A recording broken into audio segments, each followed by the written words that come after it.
Let's build a small tic-tac-toe game to learn some JavaScript and actually build something fun that's not another to-do app or something lame out there. If you don't get all of this, by the way, don't worry. You can copy some of the code, which I'm going to have pinned down in the comments below, and you can take this on your own. By the way, we're not going to finish this game. We're going to make the very, very basics of it just so you get a little bit of knowledge that you didn't get in college. And then you can take this further on your own, make it so it actually keeps score and does all sorts of other stuff. My goal here is just get you started, get your hands dirty, and have some fun. So I've already done a little bit of the work for you, basically just making the scaffolding of the HTML structure here so you have something that looks all right. So it doesn't look like a potato, right? You have a tic-tac-toe game. It's just a table, 3 table rows, 3 table datas, or whatever the TD stands for, I forget right now. I gave them all IDs. The IDs are so we can access them with our JavaScript. This will help out when we want to write the logic so that when a person clicks on a square, it turns into an X or an O. You remember how to play tic-tac-toe. I hope I'm not going to give you a tic-tac-toe tutorial. This is a JavaScript tutorial. So if you're looking for tic-tac-toe tutorials, you can probably find them somewhere on YouTube or find a course teacher for like 20 bucks how to play tic-tac-toe like a pro. Anyway, so there are 9 boxes in a game of tic-tac-toe, right? We have our table, table row, table datas, our little table squares, and we have them all with an ID that increments from 1 all the way through 9. Cool. Now here's the part where things get fun. We have some JavaScript we'll need to enable, right? We'll have to have some sort of interaction take place on this screen. How does interaction take place? Let's think about it. I've written out what should happen in a game of tic-tac-toe. I like to start this way when I'm writing JavaScript because then I can think, okay, if I know what's supposed to happen, I can now write the JavaScript to actually enable that to happen. But before I can do that, I need to have a clear idea of what I'm doing. Most people jump way too deep into the code first off without actually thinking, what am I trying to achieve here? So I've written what I think we want to achieve, which is when a user clicks a square, it is marked with an X. I mean, or it could be marked with an O. You know, whatever. If you want to start it with an O, that's your business. I think X makes sense, so we're going to start with X. The next click should be an O, or basically the next click should be the opposite of whatever the first click was. That makes sense, right? That is generally how a game of tic-tac-toe is played. Then the next click should be the opposite of whatever the previous click was. So basically you're going to toggle between X and O at any given time. I've written down a couple variables here. Let, you could write var, don't write var. Write let because that's modern day JavaScript syntax. Let current player equal X means here's our starting player. Our current player is going to be X. The game board length is 9. Why do we need to know the game board length? We might need to know. Do we need to know? Let's just get rid of that. Let's start off really simple. Let the current player equal X. So what happens when a user clicks on a button? We already know what happens when they click on a button. So let's actually just enable that with JavaScript. I like to do it just like this, like line by line by line. This is a way you can start to code when you're really new, and you can look up the pieces at this point. I know how to write this, but if you didn't know how to write this, you could look up like, how do I write JavaScript to click on a on a button and change its HTML, or make something happen. You don't want to get too specific with your things you're Googling. You want to keep it kind of generic, so that way you're not getting really, really specific answers on how to do something. You want to get generic answers and kind of fill in the blanks on your own. So I know that we're going to need to have a function. Let's create a function. Let's call it function click on square. Click on square, and that click on square function, what does that function do? It should be on that specific box, right? We should look at the very specific box that we're clicking on and mark it. So how do we get that? Maybe we'll need to know the ID. So we see here in our markup here, we have a table data, or whatever TD stands for. Geez, I should have looked that up. Anyway, TD. And we want to add an on-click event on that TD. One way we can do that is putting on-click equals, and we could put click, what was this called? Click on square.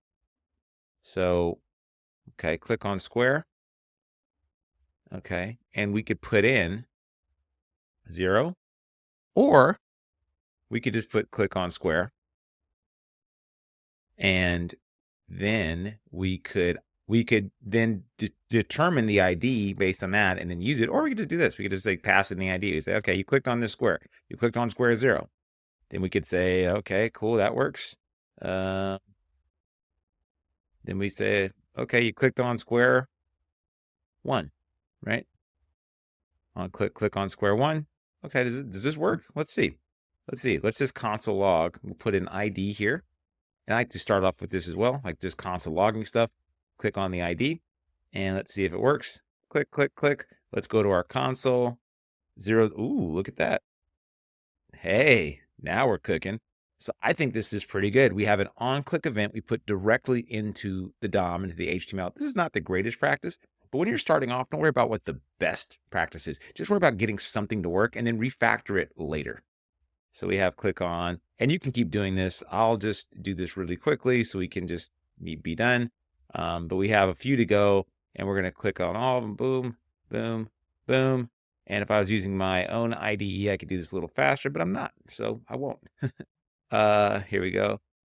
Last couple going on here, and we're gonna almost there. Are you excited? Are you excited as I am? Okay. Now let's change these around. 8, 7, 6. By the way, I like using CodePen, even though it doesn't have the greatest experience sometimes when you're writing code within here. 0, 1, 2, 3, 4, 5. Pretty good. I'm used to VS Code. I wanted to use this because that way you could follow along really, really easily. So now let's see if they all work. They do. 7, 8. Boom, boom, boom, boom, boom, boom. You might be thinking, why did he start off at 0? Why wouldn't he just start off at 1? The hell was the point of that? Arrays are 0 indexed. I decided to do the same kind of pattern when I'm writing my IDs in here. Forgive me if it doesn't make sense. If it doesn't, you should probably go back and learn a little bit about arrays and why they're 0 indexed, or not even why, but that they are 0 indexed, and understand how to access the index or a certain piece of an array, a certain character item in an array.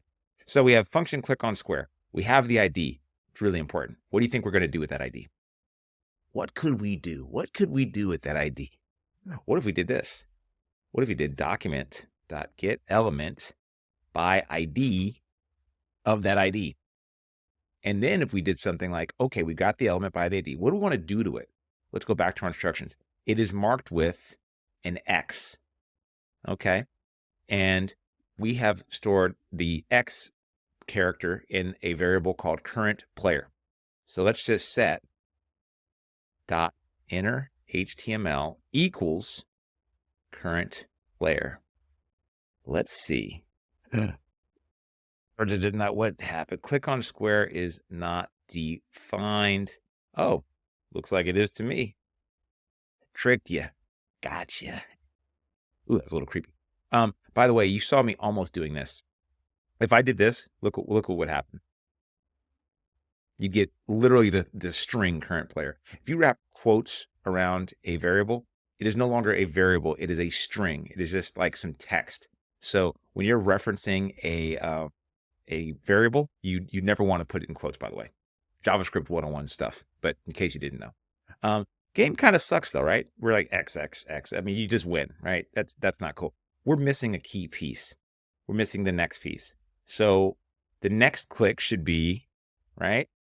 And this could be even more generic. Like the next click should be whatever is the opposite of the previous click. How could we do that? I can think of a couple ways. I think if you're new to JavaScript, you probably understand a little bit about how to write a conditional statement. So you could do something like this. If the current player is equal to X, 3 equals is comparing. It's a comparator. We're saying if the current player, is it equal to X? We're kind of asking a question. Is this equal to X? I don't know. Is it? If it is, so if this is true, is this thing? Then how about this? We'll do current player.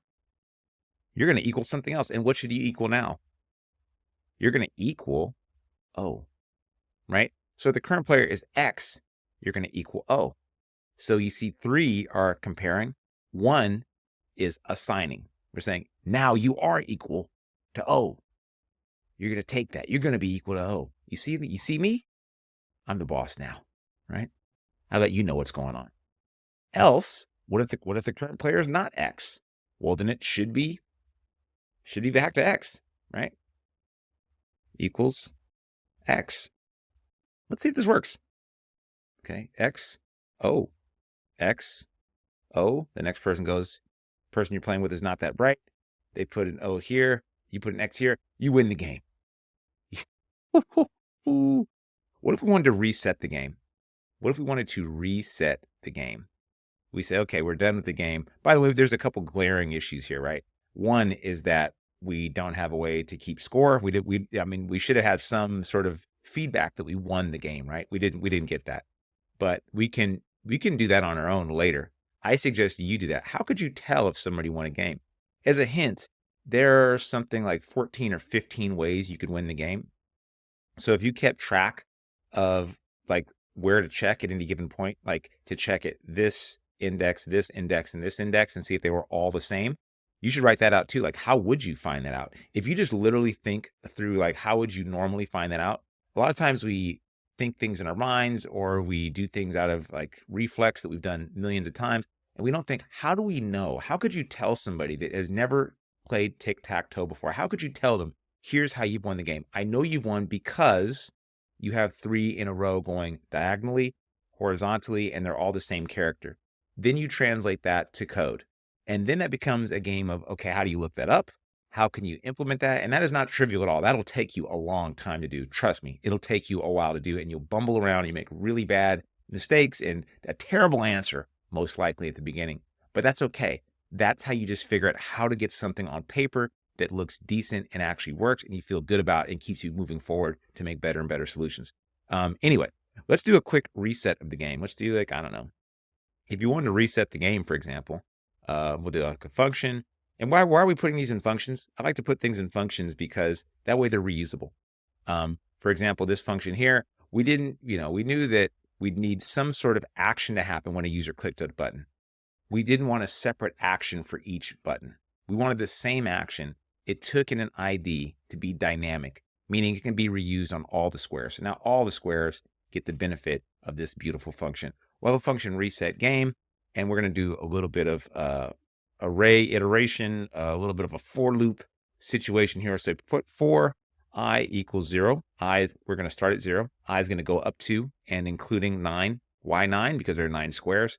And I plus plus, we're going to increment I by 1 each time we're in this loop.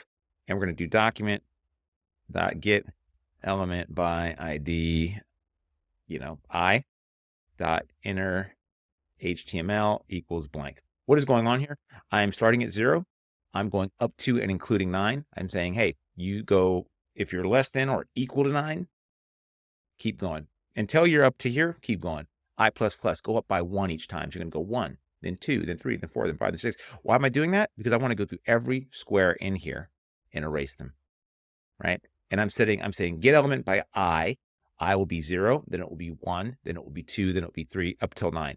Then I'm saying get the inner HTML of that particular element and make it back to an empty string, make it back to blank, right? And now, what do you think we need to do? How do we make that button, be a thing? I mean, well, first we need a button, right? We need a button to tell what to do. So if we can have a button, and the button we call it reset game. Ugly button. Okay. And we'll put, what do you think we're going to put here? On click equals, in quotes, reset game. All right.